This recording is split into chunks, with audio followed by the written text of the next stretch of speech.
I'm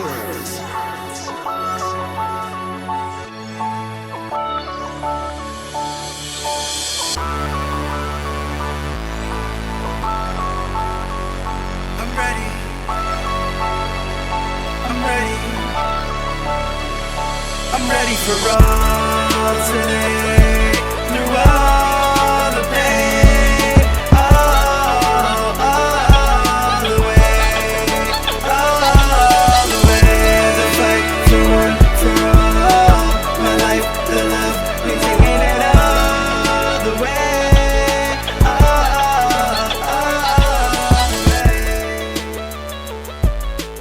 You know, the NFL stands for National Injuries League. And this just goes to show you why you draft your fantasy team week 4.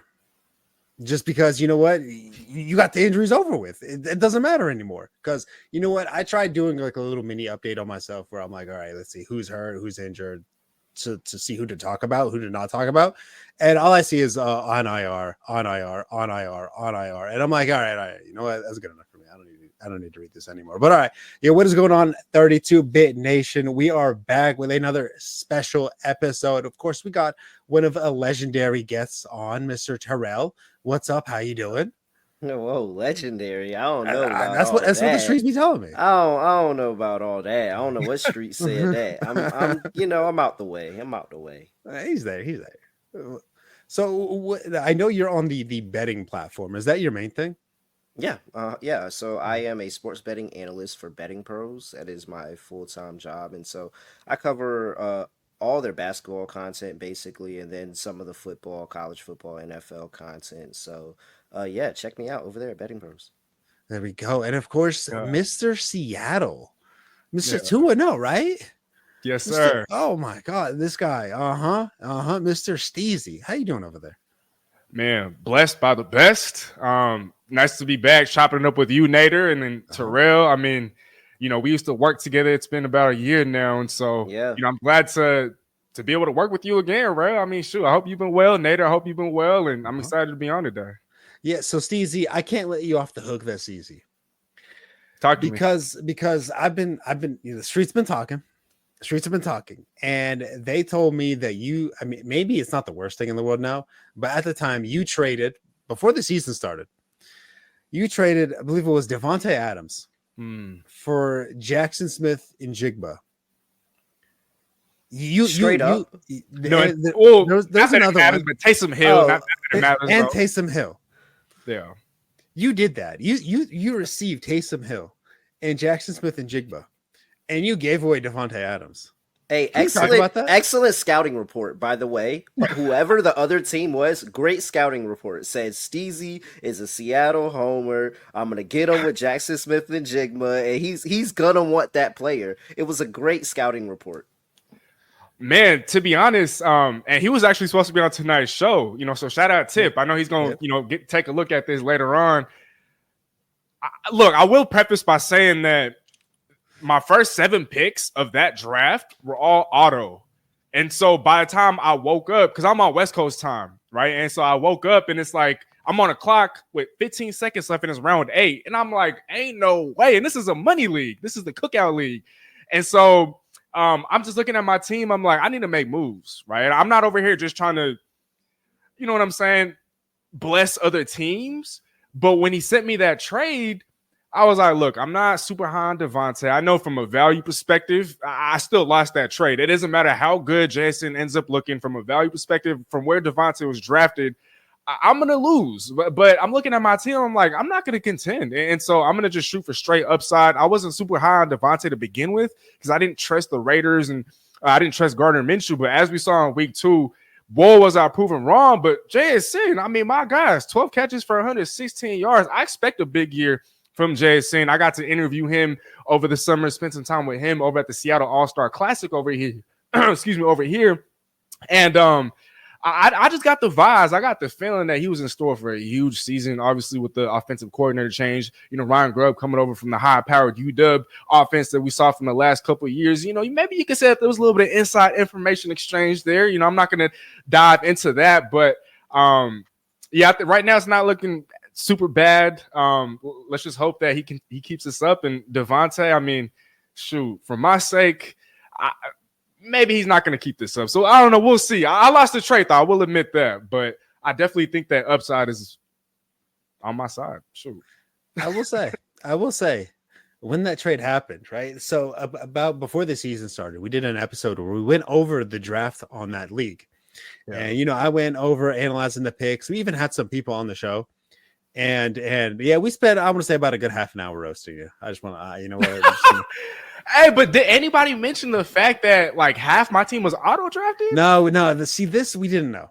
See, context matters. Context is key. I'm still gonna roast you, but like, no. I deserve it. It's my fault because I woke up literally 5 minutes before the draft. I'm like, shoot, I still got 5 minutes. I don't know why I went back to sleep.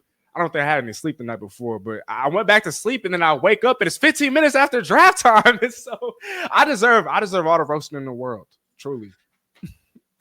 All right. I'm gonna let that one rest for now. The problem is in fantasy football, right? You obviously, if you're playing for money, I should say, then obviously you want to draft the most optimal team possible. But at the same time, it is for fun as well. So you draft your guys. You draft the guys that you want on your team. You draft the guys that you think are going to do well. And you know what? If you think he's going to have a Devontae Smith season, even though he's wide receiver 3 on the Seahawks with Geno Smith at quarterback. Well, you know what? Steezy said he wide receiver 2. Steezy said, I talked to the man. I talked to him in the offseason. He wide receiver 2.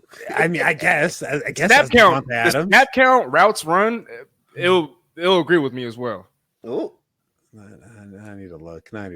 Sorry, I'm looking this up right now on the spot. Oh man, Tyler Lockett reminds me of that clip in The Wire where dude is like, "Man, if these was the old days," and then here come JSN. That's the thing about the old days. That's why it's called old, right? They the old days. I'll say this though, Tyler Lockett did have a better statistical line in week 1, right? 6 catches for 77 yards, but snap share, 26%, right? And JSN's played, I think, over 80% both weeks, and so maybe even 90+%. I'm not entirely sure. I need to double check, but he's been on the field more. He's running more routes. Tyler Lockett, I mean, yeah, he'll be used more like on third downs when Seattle really needs him, but right now I think it's JSN. He's the undisputed number 2. Can you tell Seattle to throw it to Metcalf more often? Yeah, I mean, good things happen when you do that, right? 18 targets. What was it against the Patriots? 10 catches on 18 targets, 129 and a touchdown. Against that secondary too. That's a good secondary. It is. That's a good secondary. Can you do that for me? I went heavy on Metcalf this year just from a lot of the draft spots, and Metcalf I felt like he would be a safe play, and so Steezy, make it happen for me, please. I got you. I mean, just with the arrival of Ryan Grubb, I mean, it was meant to happen, right? But I could certainly, put in a good word. There you go. Tell him some Niners fan told you to do that. I think it would go over well. I think that would help. All right. So let's say on this episode, we're going to be talking about a lot of week 2 and all the action that broke down on that, specifically Justin Jefferson's 97-yard touchdown. Congratulations to him and whoever started against that. But it doesn't even matter because you know what? If he went against Devon Achane, who put up like 28, or Cook, who put up 27, and then Devontae, who put up 28, and then a lot of people just went off this week. It was a lot, 4 touchdowns. Yeah. He had 44, I believe. And then, of course, there's a complete opposite of what happened in week 1 where nobody did anything week 1. Now week 3 is coming on and it doesn't matter. Everybody's hurt, but that's going to be the week 3 that everybody happens. So, I mean, right now, the most popular waiver wire pickup is what? The Chiefs running back? Is that fair? I don't know his name off the top of my head. He's long hair. Carson Steele. Yeah. That's what everybody had. Kareem Hunt. That's right. That's right. Samaje Perine. God, that's terrible. What happened to Clyde Edwards-Helaire? Whatever happened to him? He's on IR right now. Mental health. I think it's mental health. The last thing that I heard, that he decided to take a break and they let him. And shout out to the Chiefs for putting him on IR for mental health. But Jordan Whittington over there, Rams wide receiver, I would think that he's pretty high up there in the waiver priority as well. No Cooper Kupp, no Puka Nacua. I mean, Tutu Atwell, maybe. I feel like somebody's going to pop in that Rams wide receiver room, whether it's Atwell. Atwell's had some big games, a couple of 100+ games in the past. So maybe it's Atwell, maybe it's Whittington, but I got to assume it's one of those two as well. Yeah. So is there anybody that you're specifically going over? I think it's those Rams wide receivers. I mean, it depends, of course, team makeup and what you need. If we went ZRRB, you probably are looking at a Carson Steele that's going to be really, really good. Kareem Hunt, Samaj P. Ryan over there, those Chiefs running backs. You're probably looking at Rams wide receivers.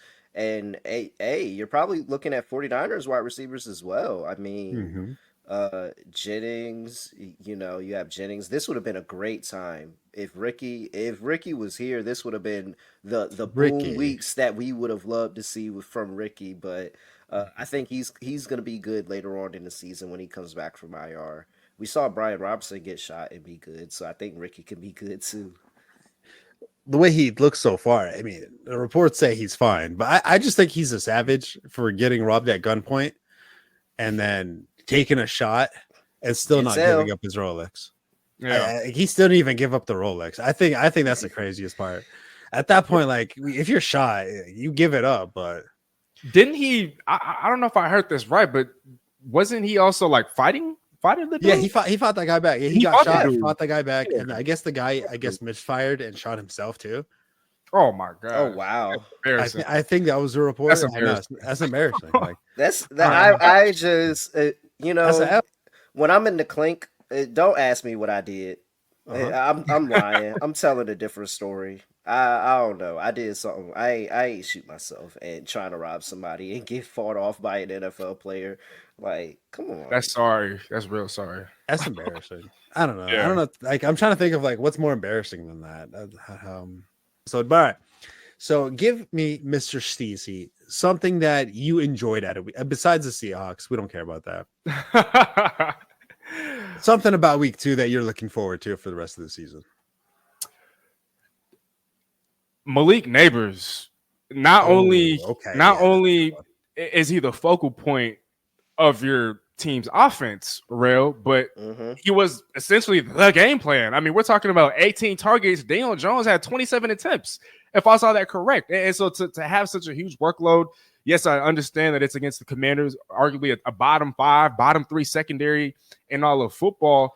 But the reason why this resonates with me, or at least Malik Neighbors, I'm in 25 leagues this year, and I have Neighbors in over half of those leagues. And so, to have him kind of go off and handle such a large target share, I think for me, the prospects of him potentially finishing as a low-end wide receiver 1, I think is realistic. I understand defenses are going to start to key in on him even more, but I mean, to garner 18 targets in any given game, it don't matter who the opponent is. I mean, as long as the opportunity and the volume is there, I think Malik Neighbors, I took him in the 4th, 5th round in a bunch of drafts, and I think he's going to outplay that significantly. And if he continues to receive this sort of volume, my gosh, I think I had one of the steals of the draft.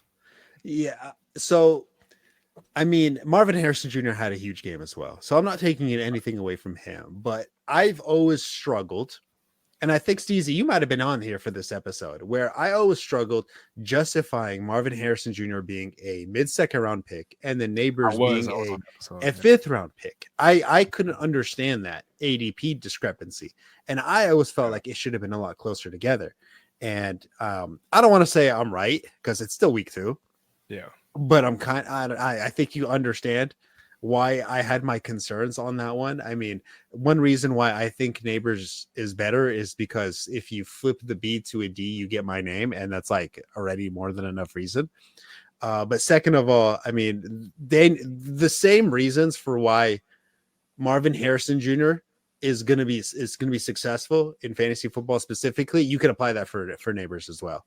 And I just couldn't understand it just because Daniel Jones is the quarterback. But in my opinion, Daniel Jones is a better throwing quarterback than, I mean, this is just a personal preference. I think he's a better throwing quarterback for fantasy purposes. Even though he can't throw it deep? I was gonna let that one ride. I didn't want to be biased. I didn't want to be biased. I didn't want to say nothing. I didn't want people to be like, "This is your team." I was gonna let him get it off, but Terrell, you're the homer. You tell me what you think. I think Daniel Jones is horrible. I think he's Ooh. horrible. He's absolutely Ooh. horrible. And I think that seeing this version of Malik Neighbors just gets you so hyped for if Malik Neighbors actually gets a competent quarterback in his offense. I think everything was right, and I don't blame Daniel Jones for the loss. I think that was a pure coaching loss in week 2, and he made Malik Neighbors look, fantasy relevant, and that's all that I can really expect from this offense is how good will Malik Neighbors be.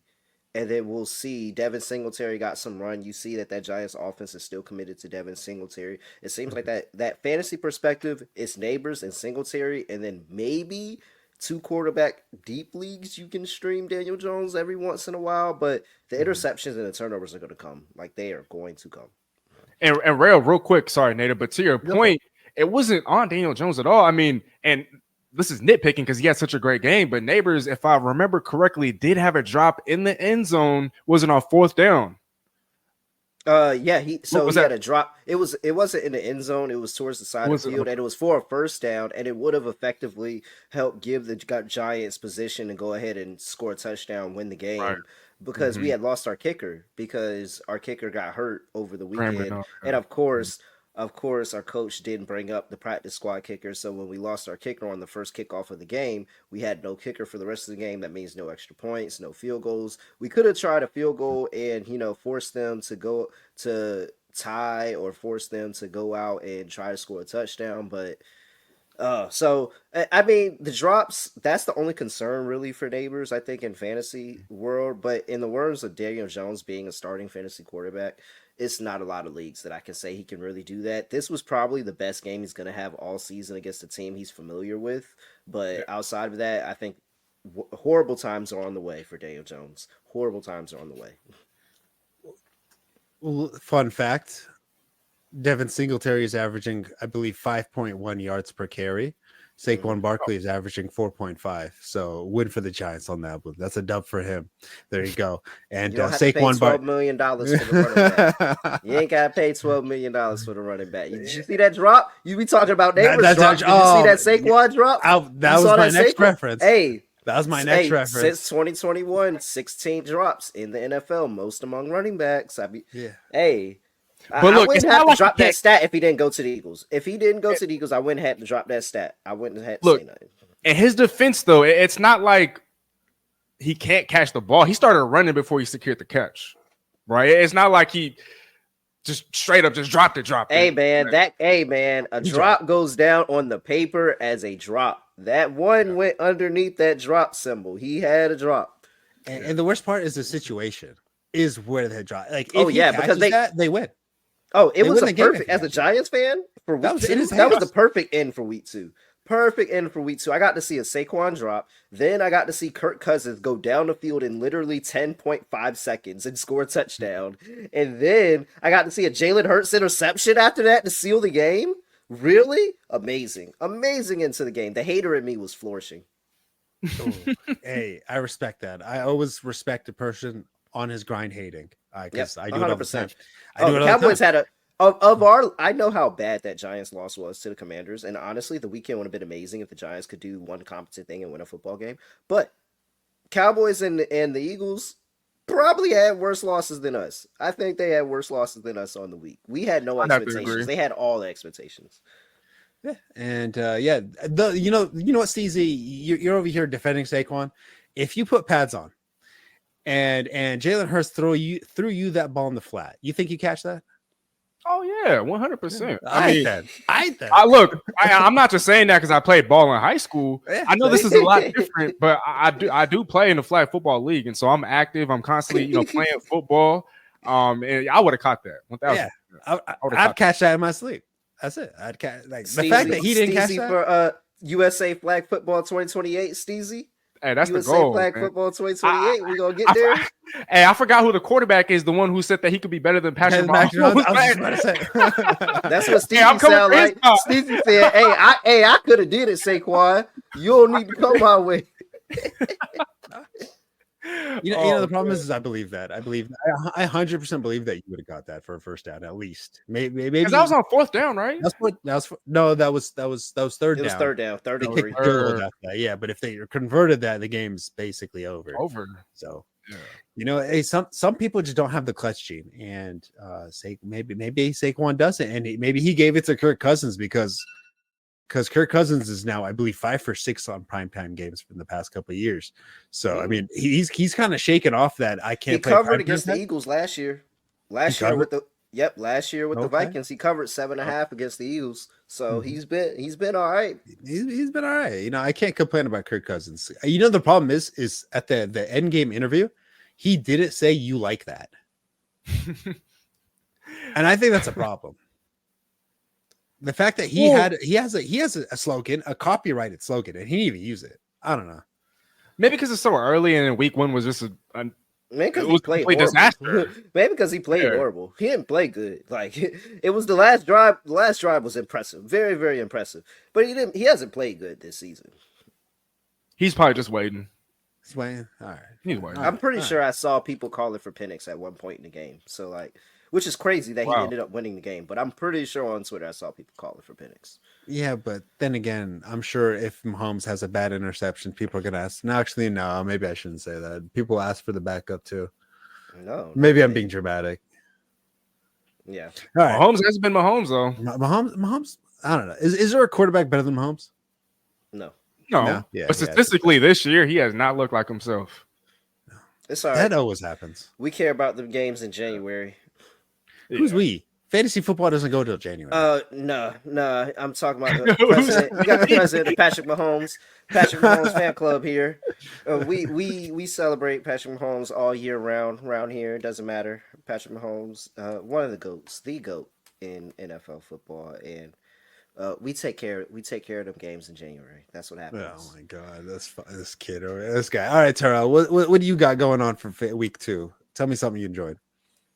Well, there's 4 quarterbacks that are leading the league in touchdowns right now that I think are having great seasons, and I'm very much interested to see where they stack at the end of the year because all of them are in some pretty interesting offenses. And that's Derek Carr, Baker Mayfield, Sam Darnold, and Kyler Murray. Now, Kyler was somebody earlier in the season. Early on, I said, you know what? I like him in fantasy this year. I think this is a nice bounce back year with Kyler. In the offense with Marvin Harrison Jr., Trey McBride, he has a really good year. But Derek Carr has not, every single drive that he has had this season has been a scoring drive. Every single one. He's protected the football, only 1 interception on the year, 5 touchdowns. Baker Mayfield, 5 touchdowns, 1 interception, gets a win against the Commanders expected, and then goes and gets a win against a very good Detroit Lions team that people think are going to the Super Bowl, like on the road. I just think that Derek Carr, Baker Mayfield, throw in Sam Darnold as well. I know he embarrassed my Giants, but then go at home and get that win. And I know we said something earlier about the 97-yard touchdown. That was a perfect pass. An absolutely perfect pass. And so Carolina, 2 of those quarterbacks were Carolina quarterbacks. Just want to throw that out there. Carolina, you had 2 of those quarterbacks at one of those points in time.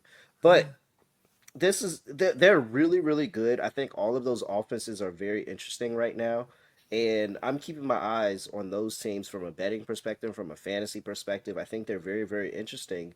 And Sam Darnold's not getting started week to week in most leagues. Like Baker Mayfield's not getting started in most leagues week to week. So I think this is pretty good. And I think those guys should be talked about more. Baker Mayfield, Sam Darnold, Derek Carr. Those are really good fantasy quarterbacks that probably aren't the sexiest names that people are thinking about. So I wanted to ask you, since you are a Giants fan, would you rather have Bryce Young or Daniel Jones? Bryce Young. Bryce Young, why? I don't think Bryce Young sucks. I think Carolina is horrible. I don't think Bryce Young sucks. I think Bryce Young can actually be an average quarterback and maybe above average if he had some type of an offensive line and some type of actual game plan by the coaching staff. I feel we see the flashes when he's gotten protection and he's looked pretty good, but then it's just been all the horrible and the bad, and it's just I mean, every single time it's a defender in his face, and he's already like 5'5". Like, come on, you can't. What can you ask from him? So, at this point, the Giants' pass protection offensive line, I think, is like 6 per PFF for best pass block O line in the first 2 weeks. If we get some protection for Bryce Young, I think Bryce Young makes some plays. Daniel Jones, I've seen him with protection in that game, week 1 against the Vikings, and he made 0 plays. He actually made negative plays. Daniel Jones is a horrible quarterback. Absolutely horrible. One of the worst quarterbacks in the league. Not to get off topic, but Rail, you seen what Janoris Jenkins posted about Daniel Jones after week 1? No, wait. What Jack Rabbit say? So he said, he was like, look, I love, this isn't verbatim, I'm just paraphrasing, but he was like, look, I love Daniel Jones. Obviously, they were former teammates for a little bit, but he was just like, he's not an NFL quarterback. And then he posted a meme of a Daniel Jones headshot, and then he called him Dan the doo-doo man. And then he used the poop emojis, replaced his eyes with the poop emojis, and then put toilet paper over his mouth. It's old. Like, Bryce Young got fired from his job after 18 games. Do you know what I would have given to fire Daniel Jones after 18 games? This is game 66. Like, I think this is game 66 with this. I've been through this for 5 to 6 years. Like, I am over the Daniel Jones experience. I am completely over it. I'm ready for it to end. Well, congratulations. You paid it another $40 million this year, and you're going to do another $40 million next year. There we go. Well, $40 million is Let's big. go. That's a pretty discount for what? I mean, it could be Tua, or it could be Trevor Lawrence. It could be Trevor Lawrence. Like, come on. Or Deshaun Watson. Honestly, that's Trevor Lawrence is Daniel Jones with money. Like, and longer hair. Yeah, I'm waiting for the day where Trevor Lawrence doesn't get the pass Daniel Jones has, because Trevor Lawrence has Niners-esque weapons with a solid offensive line, and he doesn't really have anything to show for it. I've been kind of saying it for a while now. I've been getting a little flack for it. I'm glad I'm not the one that said it this time. No, I'm 100%. Trevor Lawrence is about, and not just because I had the Jags in Survivor and I thought no way Deshaun Watson bounces back after that week 1. It's not because they blew my Survivor pick. No, it's because Trevor Lawrence actually should not be trusted. Whoa, is he better or worse than Caleb Williams? He's better than Caleb Williams. He's better right now. Now. I mean, well, the upside of Caleb, I think he has more upside. I think Trevor's shown us this is who Trevor's going to be at this point. He's going to give us some moments. He's going to give us some games. He's probably going to force this team into some type of wild card game, but we're probably not getting any more than what we're getting now from Trevor. Fair enough. All right, let's move on from week 2, just because I realized I looked at the clock. We rambled a lot, but all right. So right now, Mr. Terrell, he's what you call a gambling connoisseur, and I'm what you call a gambling noob. Steezy, where are you on this list? I'm in between. I'd had my first experience, like first real experience talking, gambling when I was with Rail over at Sportstopia, and I think ever since then, I've kind of ventured a little bit deeper into the sports gambling world, and I gotta say, I kind of like it. Okay. All right. Well, I'm glad both you guys like it. And I always want a preference to gamble responsibility or gamble responsible or don't. It's not my money. Hey, stop, yeah. Terrell. I know you heard that. Yeah. So gamble responsibly or don't. It's not my money. Go nuts. Maybe you could have a bigger L than the guy who tried to rob Ricky Pearsall, and you could go nuts that way. I don't know. I mean, there's a guy that put $500 on Bryce Young to win MVP, and I'm sure he that means nothing to him. Like, I'm sure $500 is probably like $1 to him. But the fact that you put the $500 on Bryce Young to be MVP was bold. Like, very. Hey, very bold. I'm sure if somebody put $500 on me to be MVP, I would work extra hard knowing that. I mean, I still probably wouldn't do anything with it, but I'd work a little harder. I'd hope so. I mean, that's still a lot of money. I mean, it's a long season. He might get there. It's a long season. He might get there. We'll see. If he gets traded. Hey, so I saw something that we're rambling again, but last thing, I saw something that said that the Miami Dolphins should trade for Bryce Young. Absolutely. Oh, yeah. I mean, what's he going for? I mean, they traded up to pick him in the first 101. Like, there's no way the Panthers are getting rid of him for something Oh cheap. no, if they trade, that's like political. You got to cut your suicide. losses at this point, though. I mean, you passed up But on what Caleb can you Williams get for crying for him? out loud. I don't What know, do it's you Caleb get for Williams. Bryce Young? Maybe a late day 2 pick. God, What did Trey Lance go for? he went for what is it, a fifth? That's probably I where think- Bryce Young's at. Then that's probably where Bryce. I Young's at. think you can get a late 3rd rounder though from like a contending team. That's Maybe just the me, Dolphins. I don't know. I don't know on that one. But all right, But- so real quick when it comes to gambling, I've been looking at it and I've been feeling like I would have more success. Of course, I want your input. If I did over unders for like rushing or receiving yards, not necessarily stat lines or score lines, I should say. How do you guys go about it? Yeah, so I mean, really, it parallels over to fantasy. Like, if you like somebody in fantasy, you probably like them in betting and like them over their prop as well. So, I think that you can sit there and kind of handicap your games with fantasy. Who do you like in fantasy? Who do you think has a really, really good matchup? The Commanders.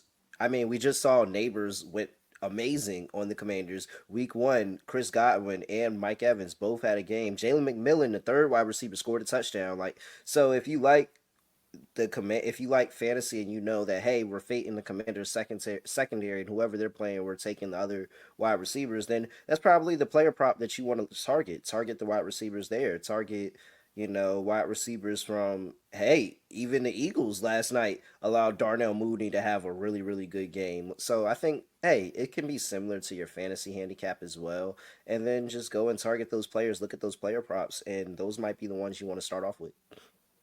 1000%. I look at matchups. I look at role.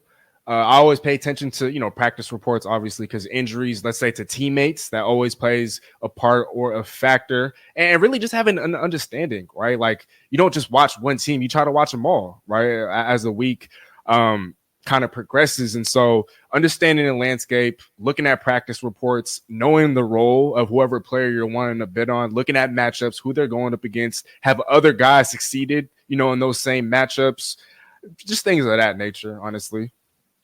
And something you always want to look at as I add on to this is like history. Like, for example, like, if Tyreek Hill on the Dolphins plays the Bills, he's not going to have a good game. And he is historically, I don't think he has had a good game because the way the Bills play defense against specifically Tyreek Hill, while he's on the Dolphins, don't go look at the Chiefs. He's on the Dolphins now. While he's on the Dolphins, he never does well. And I think his stat line, I was looking at it last week and we talked about it a little bit last week's episode. I think he was over under. I think it was like 94.5 receiving yards. Cleared under cleared. I clear under on that one. It's the matchup on that one, and just knowing a little bit of the history. Unless he takes one like a Justin Jefferson and he goes 97 yards for a touchdown, he probably wasn't going to clear that stat line. But real fast, like, is there any like slam dunks? Are you guys looking for like the main guys, like the wide receiver ones, or are you guys looking for like the wide receiver twos? Wherever I get an edge, wherever I feel there's an edge. Like, so some teams may not have a really, really good slot corner, and that's somebody that you can target. Some teams may have somebody that's bad on the outside. That's somebody that I can target. And so you kind of look and see who lines up where, in what direction, who's outside more, who's in the slot more, who shadows, like knowing who shadows and what coaches do. Like, some coaches say, hey, yeah, I'm going to shadow my best guy and your best guy. Other coaches, Bill Belichick was talking about it on the Manningcast, that say, hey, I'm going to put my best guy on your second best guy, and then I'm going to double your best guy, and that's how we're going to guard you. So just kind of researching that stuff, figuring out who does what's the scheme, and then you kind of pick, hey, this is who I like here, this is who I like there. So this past week, I was big on Neighbors, and I actually had Wan'Dale Robinson to score a touchdown as well, and he ended up scoring one because there was a edge in the slot. They have all bad corners all around for the Commanders, but I thought, hey, not only Neighbors could have a good game, but Wan'Dale Robinson's coming off 12 targets against the Vikings. I think he can get in the end zone, and he did. So. And just to kind of add to that, I also like to look at potential like game script. Is it going to be a positive or a negative game script? And I think a perfect example, week 3, we have Rails Giants at Browns. And so we predict pretty much the majority of people in the sports world are going to go for the Browns to win outright, right? I don't know what the spread is, but Browns to win. They very much probably should be in blowout. consideration for a survivor pick. They should be in Right. consideration for a survivor pick. Right. And so if we expect Cleveland to dominate, to stand on business as they should, because defensively they're also elite, I'm going to look at Jerome Ford over unders for his rushing stat line, and whatever that might be. If I see value in that, then I'm going to go over for Jerome Ford. Another example, and this one isn't as clear, but let's look at Denver at Tampa Bay. Rachaad White has struggled immensely on the ground. 10 carries for 18 yards. He's dealing with a mild groin injury. But because he's been so ineffective on the ground, and because we expect Tampa Bay to almost blow out Denver, I'm looking at Bucky Irving, who I think you could have at great value. I don't know what his line is going to be, but whatever his over under is for rushing, I'm going over. You know what I'm saying? Mm-hmm. Dropping gems. Hey, Steezy dropping gems. Let me go out. They don't even have. I knew they wasn't gonna have props out yet. And Steezy got me on the Bucky Irving train already. That sounds interesting. So right now, a lot of leagues. Sorry. So right now I'm looking at Sleeper. I don't know, Terrell, is that a decent spot to go for like doing over unders and stuff like that, or do you not? I mean, it depends on the user and whoever. Like you have Sleeper, you can go to a sports book and do it. You can go to like an Underdog, or it's a lot of other places you can do. Yeah. So right now Ford is over under. If I'm looking at it correctly, it's 50.5. Yeah, I mean that's the not Giants bad. just gave up. Like, didn't we just give up 120 something to Brian Robinson? Eckler had a decent game as well. So, let's see here.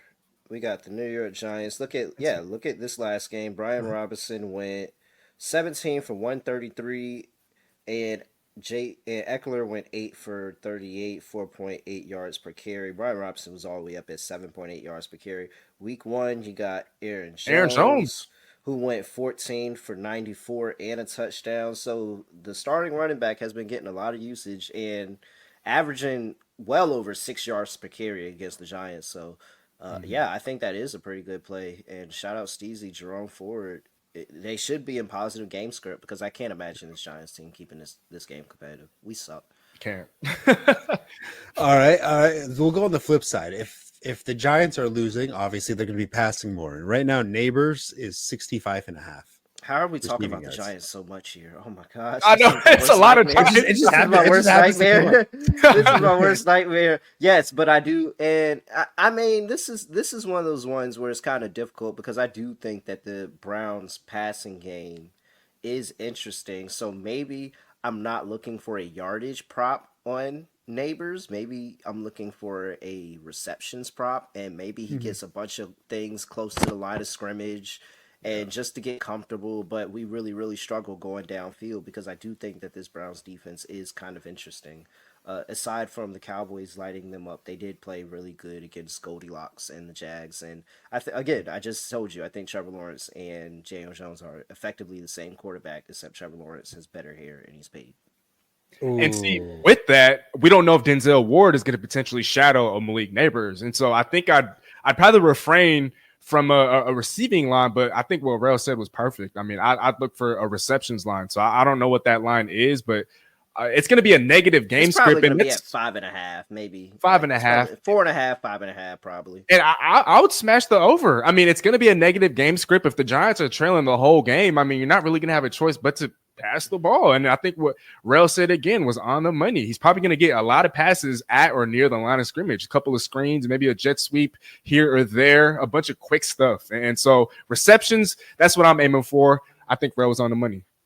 Mm-hmm. So, Terrell, what's your usually go to? Are you over under on the total score?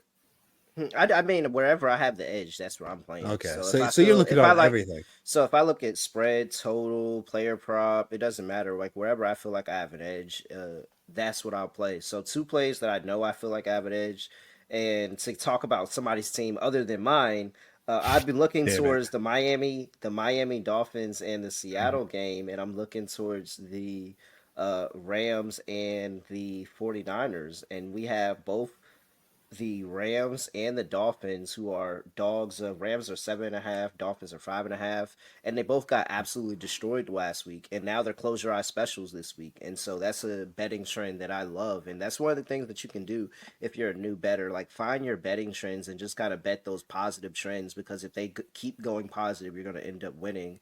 And right now, it wins about 61% of the time over the last 3 years. But the trend goes teams that who underperform the spread. So if they don't cover the spread by 21 or more points and they're a dog the next week, they end up covering at about 61% over the past 3 years. So this is a good spot that bodes well for the Rams at home catching 7.5 points. That bodes well for Miami on the road catching 5.5 points. That line actually is coming down to 4.5. I think those are two big plays for two teams that I think are getting a little bit too much flack for how they played last week, and they're probably going to play better this week.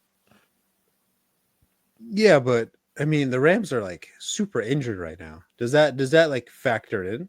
Yeah, it does, but also, I mean, the 49ers are super injured. And you have another betting trend that I like to back in. That's Kyle Shanahan when he's laying a big number on the road. When Kyle Shanahan is on the road laying more than a touchdown, he's like one. Well, it's gotten a little bit better. I think he's now up to 4-7 ATS, but that's just not been a good spot for Kyle Shanahan, where he's had a whole bunch of expectations on the road. I'm sorry, I think he's 4-8 now because he just lost outright as a road favorite of 6 points. What, it was like 6 points this weekend, and he lost outright against the Minnesota Vikings. So this is another situation that just isn't good for Kyle Shanahan. He already is missing Debo Samuel in this game. He's already missing Christian McCaffrey. So if the offense isn't all the way clicking, and we do get that big Jordan Whittington game or that big Tutu Atwell game, you saw they gave up a 97-yard touchdown in that Vikings game. Like, yeah, the Rams might be able to keep this close. 7.5 points is a lot of points in the league.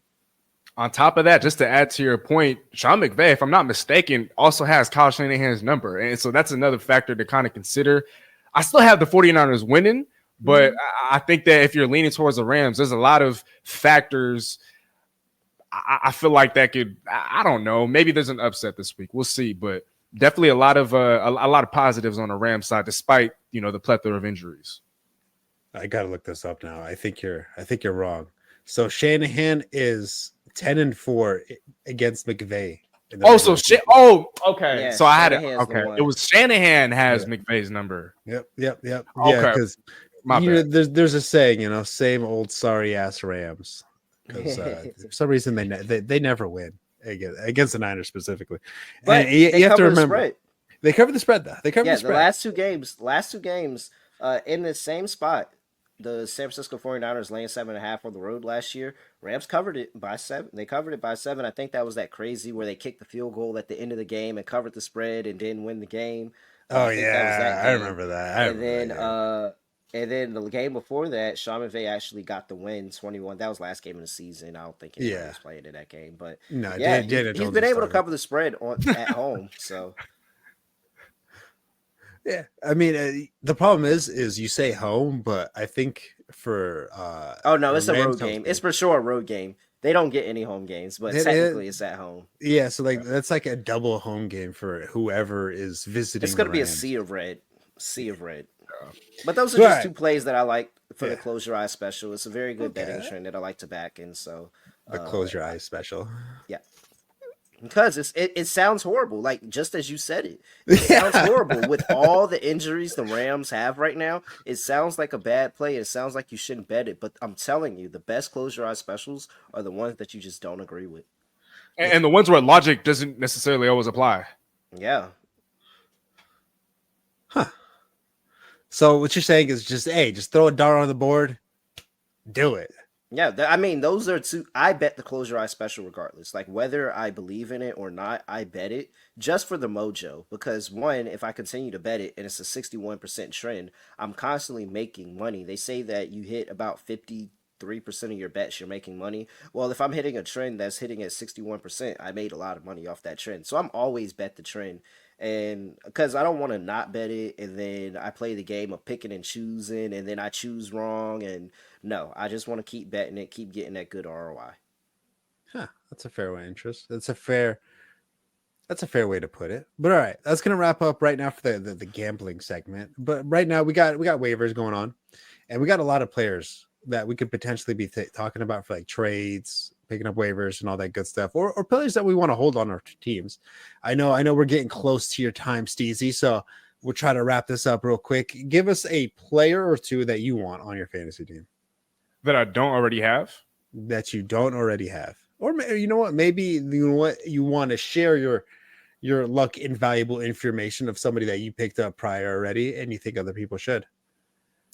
I've talked about him already, but I do want to go a little bit more in depth. I think Bucky Irving, right? I looked at Rachaad White's year last year, and yes, while in standard PPR formats, he might have finished as the RB4. His inefficiency on the ground has continued into this season, right? And like we talked about earlier, he had 10 carries for 18 yards. I know Bucky Irving only had about 8 carries for 22 yards, but in week 1, 7 carries for about 63 yards.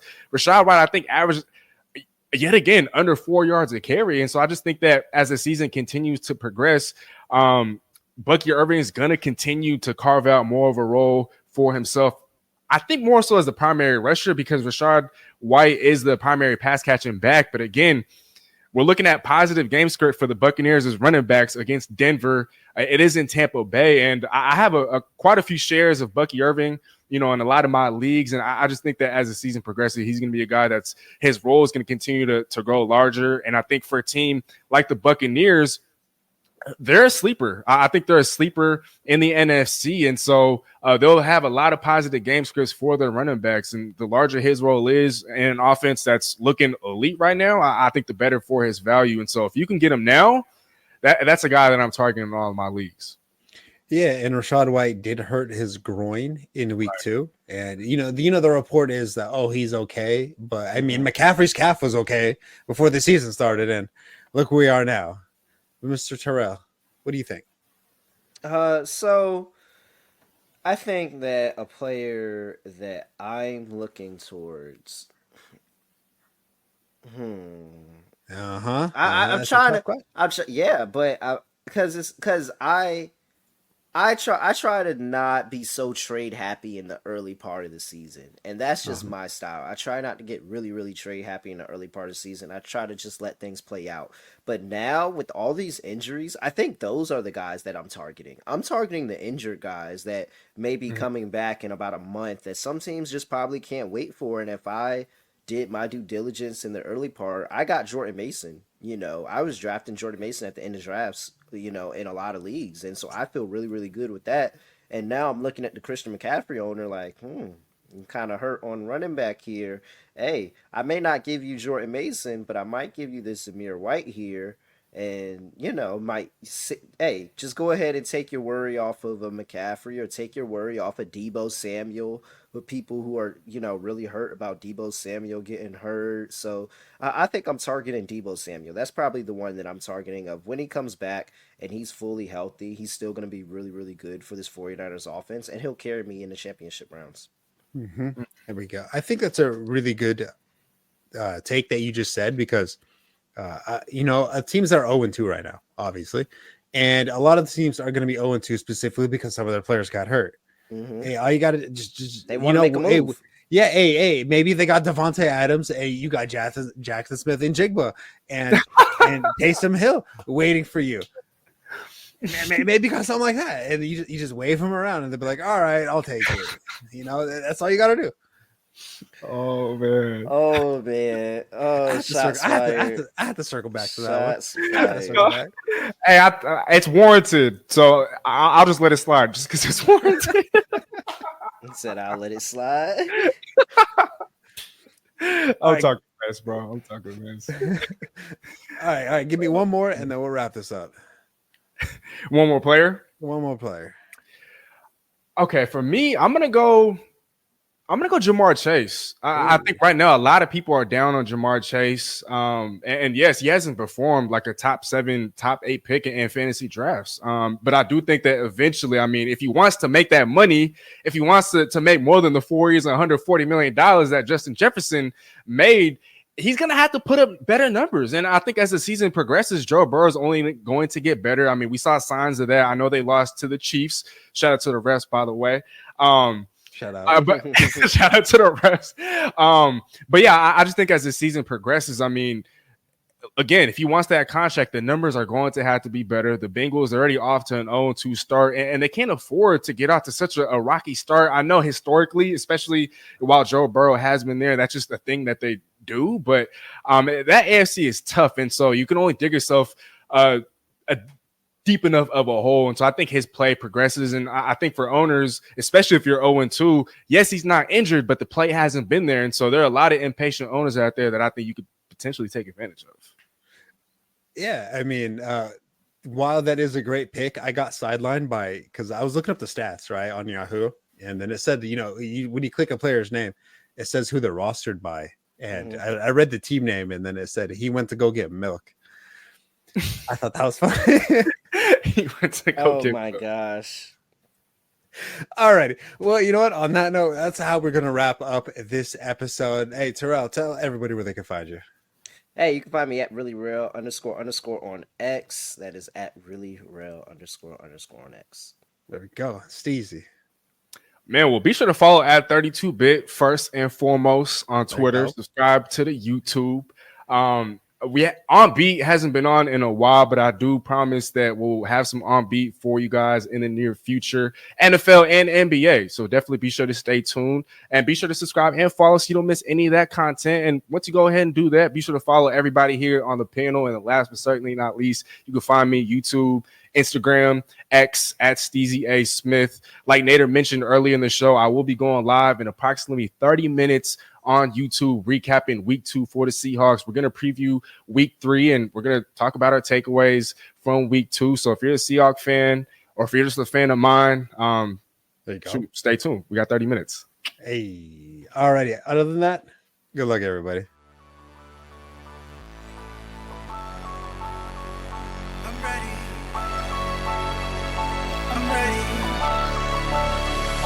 I'm ready for all today.